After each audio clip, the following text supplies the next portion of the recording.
Hello everyone, I'm Dr. Sienna Miller. I'm a naturopathic physician and I specialize in dermatology.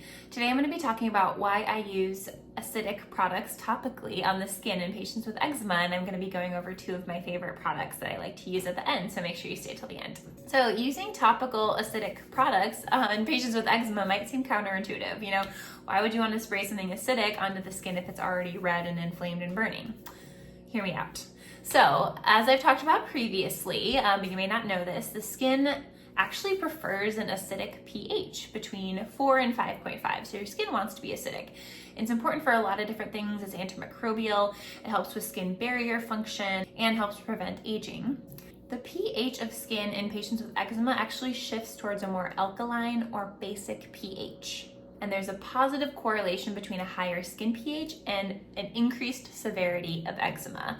This might be because Staph aureus, which is a bacteria that is found on the skin, and it is highly associated with rashy skin and eczema. Staph aureus, while it's found on the skin, normally it can overgrow and it can cause inflammation and disruption of the skin barrier. So we see it really commonly correlated with eczema. And it can even cause secondary infections in skin that is already really inflamed during an eczema flare. Staph aureus prefers a basic skin pH around 7.5.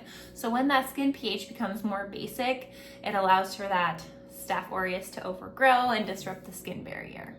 I think the increased severity of eczema with a more basic pH is also due to the fact that a lower acidic pH is really important for the skin barrier. So I think the combination of a disrupted skin barrier plus an environment for Staph aureus and things like Malassezia yeast, which can overgrow in patients with eczema, it makes it a more hospitable environment for those microbes to overgrow and cause more inflammation of the skin barrier. At a skin pH around 5, the growth of Staph aureus is actually inhibited. So it's really important to keep that skin barrier nice and acidic. So a couple of products that I really like to use in my patients with eczema. Sometimes we can't, and I do want to say, sometimes I don't use this on skin that is acutely inflamed because if there is a big time eruption going on, anything you put on the skin topically can cause irritation and burning. So I don't always use these things on skin that is acutely inflamed. I'm using other things. But on areas of the skin where a patient might be prone to eczema flares, or if they are able to tolerate these things topically during a flare, I will use them.